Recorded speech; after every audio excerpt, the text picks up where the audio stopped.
it's a bit difficult to believe that there was a time when the internet was actually a wholesome place where you didn't have people arguing with each other all the time. But then 2016 came and everything went to shit. Division started appearing, people started arguing on the internet, and it all started with things like this. For instance, you got this beautiful picture, right? It's a wholesome picture with two people that are in love. And then there's another picture implying the fact that time has elapsed and she's gone, right? So it's a sorrowful moment, but it's also one of wholesomeness. It shows love. It makes you appreciate more the fact that you have a partner, and it makes you appreciate more that your partner is alive and you can still spend time with them. And the message is basically like spend as much time as you can with your loved ones because one day they might be gone, right? But we can't just have a wholesome moment. We just cannot. You're going to get an ideologue. And the ideologue always has like the dumbest takes imaginable. And the takes are to foster division, to foster hatred, to foster distrust, in this case between the genders. Especially when the two genders are there in order to complete each other, not to compete with each other. So she doesn't know absolutely anything about these two people. She has no idea who they are. She has no idea which country they're from. Would most likely never have interacted with them to begin with, even if she knew them when they were alive. So her conclusion is that she took her domestic labor away with her. And she just can't enjoy a wholesome moment. She can't imagine, okay, well, this picture is about me appreciating my loved one. Because even if in this picture, like, the woman is gone, in my life, maybe my father will be gone one day, or maybe my significant other will be gone one day. It even begs the question if these ideologues are even capable of forming these types of relationships. But anyway, the take itself is incredibly moronic and stupid and easily debunkable. You can notice that this is winter.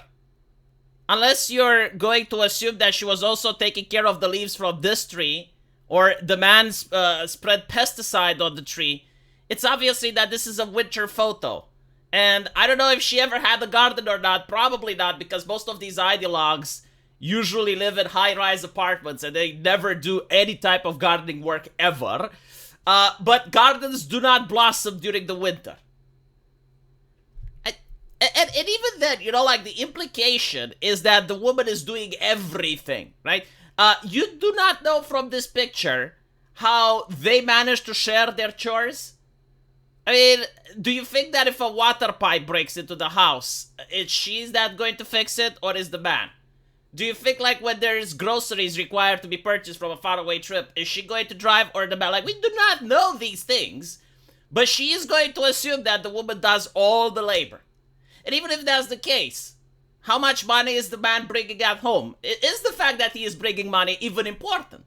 What if she chooses not to work? Right? Like, none of these questions seem to matter.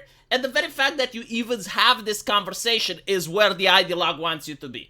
They want you to put it into the competition between the man and the woman. Like, who's bringing more value? And we're already deciding that it has to be 50-50.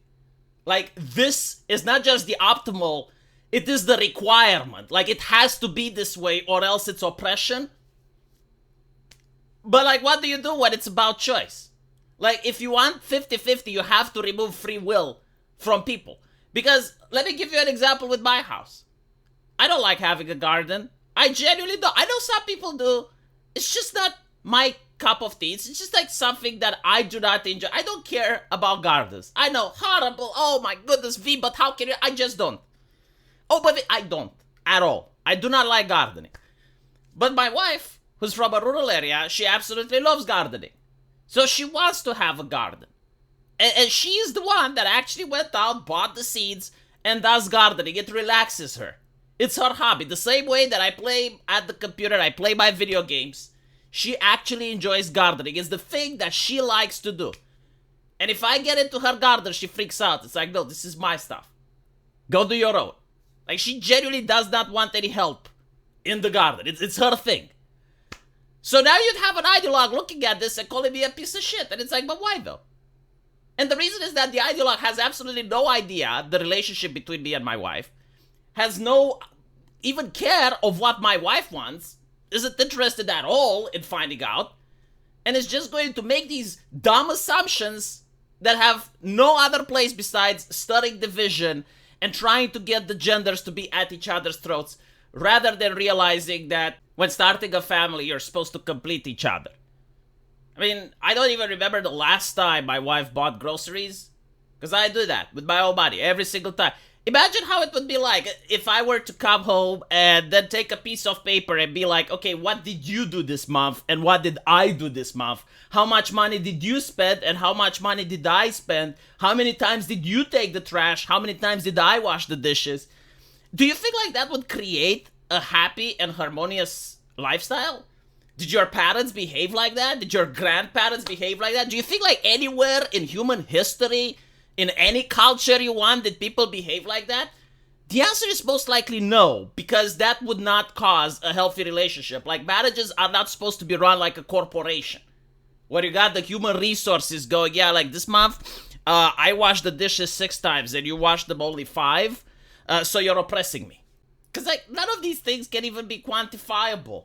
Like, what if the woman is just amazing in bed? Like, she's mind-blowing, right? Like when you go into bed with her, like, pixies fall from the sky. So you feel the need to do everything for her. Like, just everything. You know, go to work, give her money, make all of her wishes come true. Is that, like, 50-50 or not? I mean, she's irreplaceable, right? You're not going to find a man that can do what she does. So this is the thing that came on the internet. This is how they started sparking division. This is like the whole thing which started getting people to be at each other's throats. And as you can see, it doesn't even have logical basis. There's no fact-checking here. And it's got 14.1 million views. Like, look at how much engagement it got, right? And if you look down at the comment section, it's just people screaming at each other.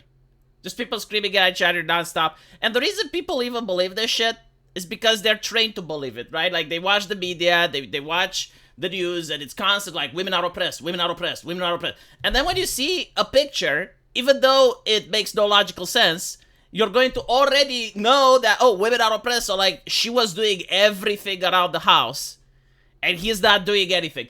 And you're going to even remove other variables from the equation. Like, let's assume it's not winter.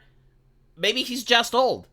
I mean, you know, at one point, even if she was alive, you reach a certain age where you just cannot do this level of gardening. So you're going to eventually have the garden wilt. Or you're going to have shrubberies. But no, that can't be the case, right? It can't be the case that maybe he's just old and he can't do the garden himself. Or maybe he was doing the garden all the time, but now that she is dead, he is in mourning and just doesn't feel like it. Maybe he's just heartbroken to go outside the house to see the garden without her. Right? Like, all of these other explanations are just pushed outside the window. They don't matter anymore. And we're going to bring the ideology in. Anyway, hopefully one day these things will change, because they're very disgusting to look at. Let me know what you guys think, though. And as usual, I will see you in the comment section. Take care.